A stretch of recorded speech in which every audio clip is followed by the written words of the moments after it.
Hello. അപ്പം ഇന്ന് New York കാണാൻ വേണ്ടിയിട്ട് നമ്മളിങ്ങനെ ടൈം മാറ്റി വെച്ചിരിക്കുകയാണ്. ന്യൂ ജേഴ്സിയിൽ നിന്ന് ഓൾമോസ്റ്റ് ഒരു 45 മിനിറ്റ്സ് ട്രാവൽ ചെയ്ത് ന്യൂയോർക്ക് പരിധിയിലെത്തിയിരിക്കുകയാണ്. ഫുള്ള് സ്കൈ സ്ക്രേപ്പേഴ്സ് എന്നൊക്കെ പറഞ്ഞ് നമ്മൾ കണ്ടിട്ടുള്ള അല്ലെങ്കിൽ കേട്ടിട്ടുള്ള ആ ഒരു രീതിയിൽ എല്ലാം ഒരു രസമാണ് ഇവിടെ നിന്ന് ഇങ്ങനെ കാണുമ്പോഴത്തേനും, ആ ഒരു ഫീല് കാണുമ്പോഴത്തേനും. അപ്പോൾ ഇന്നത്തെ നമ്മുടെ ഒരു പ്ലാൻ എന്ന് പറയുന്നത് ഇവിടെ നിന്ന് ഫെറി എടുത്തിട്ട് നേരെ സ്റ്റാച്യു ഓഫ് ലിബർട്ടി കാണാൻ പോവുക. അപ്പോൾ സ്റ്റാച്യു ഓഫ് ലിബർട്ടി എന്നൊക്കെ പറയുമ്പോൾ നമ്മൾ പണ്ട് ഈ സ്കൂളിലും കോളേജിലൊക്കെ പഠിക്കുമ്പോൾ ഈ പുസ്തകത്തിലൊക്കെ ഇങ്ങനെ ഒരു പടം കണ്ടിട്ടുണ്ട്, ഇങ്ങനെ സ്റ്റാച്യു ഓഫ് ലിബർട്ടി ഇങ്ങനെ കയ്യിലിങ്ങനെ ആ പന്തം പിടിച്ചുകൊണ്ടിരിക്കുന്നത്, ആ പുള്ളിക്കാട്ടിൻ്റെ പടം. അപ്പോൾ അതൊന്ന് നേരിട്ട് കാണണം എന്നുള്ളതാണ് ഇന്നത്തെ ഒരു ഇൻറ്റൻഷൻ. ഞങ്ങളിങ്ങനെ ഫെറി ബുക്ക് ചെയ്തിട്ടുണ്ട്. ഇവിടെ നിന്നൊരു 15 മിനിറ്റ്സ് എങ്ങാണ്ട് ഉണ്ടെന്ന് പറയുന്നു. ഏതായാലും കൂടുതൽ വിവരങ്ങളൊക്കെ ഇനി വഴി നീളെ പറയാം. നമ്മൾ പോകുന്ന വഴിയിലൊക്കെ കാണിച്ചു തരാം. അമേരിക്കൻ റെവല്യൂഷൻ്റെ സമയത്ത് ഫ്രഞ്ച് ആൾക്കാരാണ് അമേരിക്കയ്ക്ക് ഈ സ്റ്റാച്യു ഓഫ് ലിബർട്ടി ഗിഫ്റ്റ് ചെയ്തതെന്നാണ് പറയുന്നത്. ഫുള്ള് കോപ്പറിലുണ്ടാക്കിയ ഈ ഒരു സംഭവം കാണാനൊരു വിസ്മയം തന്നെയാണ്. ഏതായാലും കണ്ടു നോക്കാം.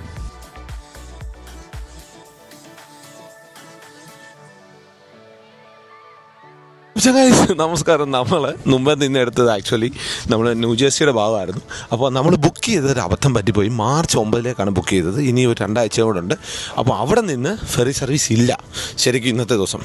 അപ്പോൾ അവരെ വിളിച്ച് പറഞ്ഞപ്പോൾ അവർ മനസാക്ഷിയുടെ പുറത്ത് ന്യൂയോർക്ക് സിറ്റിക്ക് അകത്തുനിന്ന് ഒരു ഫെറി സർവീസ് ഉണ്ട്, അതായത് സ്റ്റാച്യു ഓഫ് ലിബർട്ടിയിലോട്ട്. അത് തന്നു, അതിന് ടിക്കറ്റ് തന്നു. അപ്പോൾ നമ്മൾ അതൊക്കെ നടന്നുകൊണ്ടിരിക്കുകയാണ്. ഇപ്പോൾ നമ്മുടെ നാട്ടിലേക്ക് പോലത്തെ ഈ വഴിയിലൊക്കെ ഇങ്ങനെ ബാഗ്, കണ്ണാടിയൊക്കെ, ചെരുപ്പ്, കച്ചവടങ്ങളൊക്കെ ഇങ്ങനെ തകർത്തി നടക്കുന്നുണ്ട്. ഓക്കെ. അപ്പോൾ നമ്മൾ ന്യൂയോർക്ക് ടൗണിൽ സിറ്റിയിൽ എവിടെ ഒരു പുറത്ത് വണ്ടി പാർക്ക് ചെയ്തു. പാർക്കിങ് ഇച്ചിരി കഷ്ടപ്പാടാണ് കേട്ടോ.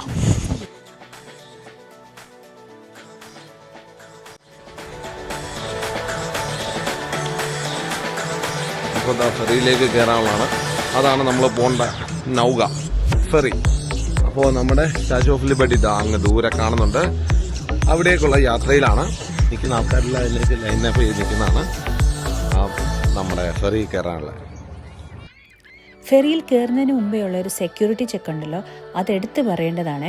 നമ്മൾ ഒരു എയർപോർട്ടിൽ ഫ്ലൈറ്റ് കയറുന്നതിന് മുമ്പേ ഉള്ള ഒരു സെക്യൂരിറ്റി ചെക്ക് ഉണ്ടല്ലോ, നമ്മുടെ ബാഗും വാച്ചും നമ്മുടെ പേഴ്സും ഒക്കെ നമ്മൾ ബാസ്ക്കറ്റ് ഇട്ട് സ്കാനറിൽ കൂടെ കയറ്റി വിടുന്ന ആ ഒരു പ്രോസസ്സ് ഉണ്ടല്ലോ, ഏതാണ്ട് അതുപോലെ ഒരു ടൈറ്റ് സെക്യൂരിറ്റി ചെക്കായിരുന്നു ഞങ്ങൾക്ക് അവിടെ ഉണ്ടായിരുന്നത് ഫെറിയിൽ കയറുന്നതിന് മുമ്പേ. ഈ ഒരു സ്റ്റാച്യു ലിബർട്ടീൻ്റെ പ്രൊട്ടക്ഷനൊക്കെ മനസ്സിൽ കണ്ടിട്ടായിരിക്കും അത്ര ടൈറ്റായിട്ടുള്ളൊരു സെക്യൂരിറ്റിയാണ്. അപ്പോൾ അത് മുന്നിൽ കണ്ട് വേണം എല്ലാവരും പോകാൻ കേട്ടോ. അങ്ങനെ ഹഡ്സൺ റിവറിലെ ഒരു അതിമനോഹരമായ യാത്ര, അതായത് ന്യൂയോർക്ക് സിറ്റിയൊക്കെ കണ്ട് നമുക്കിങ്ങനെ റിവറിലൂടെ ഒരു 30 മിനിറ്റ് യാത്രയ്ക്ക് ശേഷം നമ്മൾ നമ്മുടെ ലിബർട്ടി ഐലൻഡ് എത്തിയിരിക്കുകയാണ്. ഈ ലിബർട്ടി ഐലൻഡ് ഒരു പാർഷ്യലി മാൻമെയ്ഡ് ഐലൻഡാണ് കേട്ടോ. അപ്പോൾ അവിടെ നമ്മുടെ പച്ച സുന്ദരിയെ കാണാനായി നമ്മൾ ഇറങ്ങുകയാണ്. ഇവിടുന്ന് ഇറങ്ങി ഒരു ലേശം നടക്കാനുണ്ട്.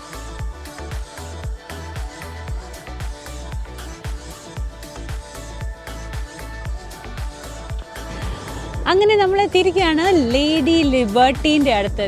കാണുന്ന ഈ ഒരു ജയൻറ്റ് സ്റ്റാച്ചു ആണ് അന്ന് ഇത് ആക്ട് ചെയ്തപ്പോഴത്തേന് ഏറ്റവും ടോളസ്റ്റ് സ്റ്റാച്ചു ആയിട്ട് വേൾഡിലുണ്ടായിരുന്ന ഇത്രയും വലിയ ഒരു സ്റ്റാച്ചു. ഒരു ഭയങ്കര എക്സ്പീരിയൻസ് തന്നെ ഇതിൻ്റെ മുന്നിൽ നിന്ന് ഇതിങ്ങനെ കാണാനായിട്ട്. നമ്മുടെ മുമ്പേ പറഞ്ഞതുപോലെ ഫ്രഞ്ചിൽ നിന്ന് അമേരിക്കയ്ക്ക് ഗിഫ്റ്റായിട്ട് കിട്ടിയ ആ ഒരു സ്ലേവറിയൊക്കെ എൻഡ് ചെയ്ത സമയത്ത് മോർ ദാൻ 200 ക്രേറ്റ്സിൽ ഫ്രാൻസിൽ നിന്ന് ഇങ്ങോട്ട് അതിൻ്റെ മെറ്റീരിയൽസും ഒക്കെ കൊണ്ടുവന്ന് ഇവിടെ അസംബിൾ ചെയ്തതാണ്. ഇതിൻ്റെ ഒരു ഷൂ സൈസ് എന്ന് പറയുന്നത് തന്നെ 8-17 ആണ്. നമ്മുടെയൊക്കെ കാലിൻ്റെ 9-10 ഒക്കെ വെച്ച് നോക്കുമ്പോഴത്തേനും അത്രയും പട്ടൻ ഷൂ സൈസാണ്. അപ്പോൾ എന്തുമാത്രമാണ് ആ ഒരു സ്റ്റാച്യുവിൻ്റെ ഒരു വലിപ്പം എന്ന് നമുക്ക് മനസ്സിലാവും അല്ലേ. ഇവിടെ നമ്മൾ നിൽക്കുന്നത് ഏറ്റവും ബേസിലാണ്. ഇതല്ലാതെ ടിക്കറ്റ്സ് എടുത്താൽ ഇതിൻ്റെ ഒരു മിഡ് റേഞ്ചിലും പോകാൻ പറ്റും, അതല്ലാതെ ക്രൗണിലും പോകാൻ പറ്റും. ഈ കാണുന്നത് മൊത്തം കോപ്പറാണ്. ആ കോപ്പർ ഇങ്ങനെ നമ്മൾ പറയില്ലേ, എന്താ ക്ലാവ് പിടിച്ചെന്നൊക്കെ പറയില്ലേ, ആ ഒരു രീതിയിൽ കാണുന്ന കളറാണ്. സത്യം പറഞ്ഞാൽ ഞാൻ വിചാരിച്ചു വെച്ചിരുന്നത് ഇതിൻ്റെ നാച്ചുറൽ കളർ ഒരു ഗ്രീൻ കളറാണെന്നാണ്. ഇപ്പോഴാണ് അറിയുന്നത് ശരിക്കും ഈ ഒരു ക്ലാവ് പിടിക്കുന്നതെന്നൊക്കെ പറയില്ലേ, ആ ഒരു രീതിയിൽ കളർ മാറിയപ്പോഴാണ് ഈ ഒരു ഗ്രീൻ കളർ ഇതിന് കിട്ടിയത്. ഏതായാലും നല്ല അടിപൊളി. ആ കാണുന്നത് ഗോൾഡ് ലീഫാണ്. ഒരു സംഭവം തന്നെ, ഇതിങ്ങനെ നേരിട്ട് കാണാൻ പറ്റുക.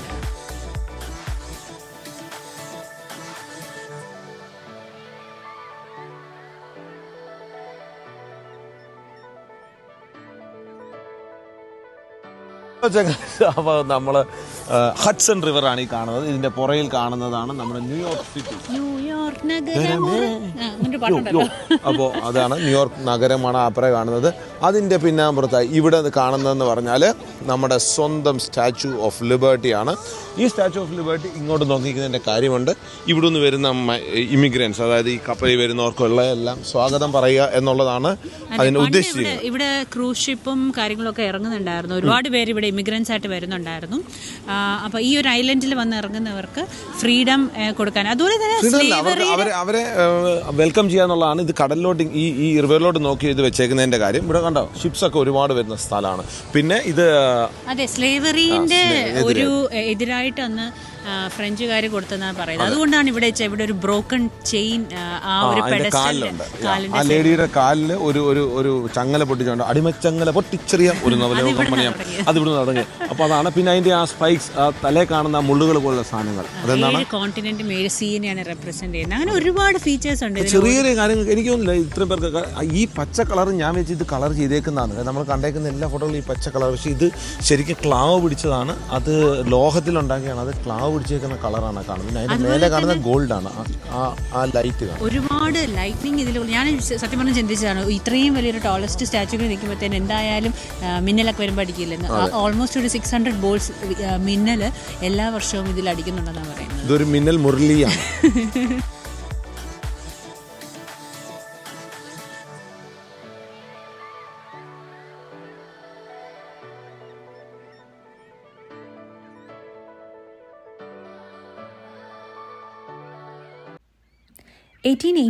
ഇറക്ട് ചെയ്ത ഒറിജിനൽ ടോർച്ചാണ് ഈ കാണുന്നത്. 100 വർഷം കൊണ്ടുണ്ടായ ഡാമേജ് റിപ്പയർ ചെയ്യാൻ പറ്റാത്ത സാഹചര്യമായപ്പോഴാണ് 1984 പുതിയ ടോർച്ച് റീപ്ലേസ് ചെയ്തിട്ട് ഈ ടോർച്ചിനെ ഒരു മോണ്യുമെൻ്റ് ആക്കി സൂക്ഷിച്ച് ഇപ്പോൾ മ്യൂസിയത്തിൽ കാണപ്പെടുന്നത്.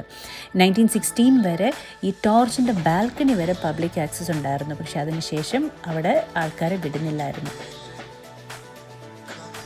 ഇത് കണ്ടോ, ഈ കാണുന്ന നമ്മുടെ സ്റ്റാച്യു ഓഫ് ലിബർട്ടിയെ നടന്നു വീണ ഒരു സംഭവമാണ്. ഇത് അവർക്ക് നന്നാക്കാൻ വയ്യാത്തതുകൊണ്ട് വേറെ വെച്ചതാണ്.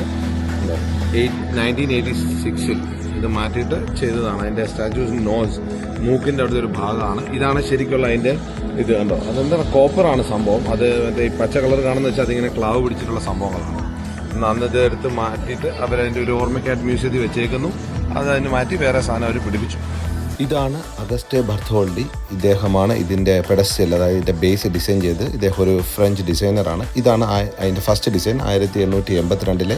പിന്നെ 1883 ഈ ഡിസൈനിലേക്ക് വരികയും പിന്നെ മൂന്നാമതായി 1884 ഇതിൻ്റെ പെഡസ്റ്റൽ ഇതാണെന്ന് ഈ ഫൈനൽ ഡിസൈനർ തീരുമാനം എത്തുകയും ചെയ്യുകയാണ്. ഇപ്പോൾ ഉള്ളത് ഇതാണ്.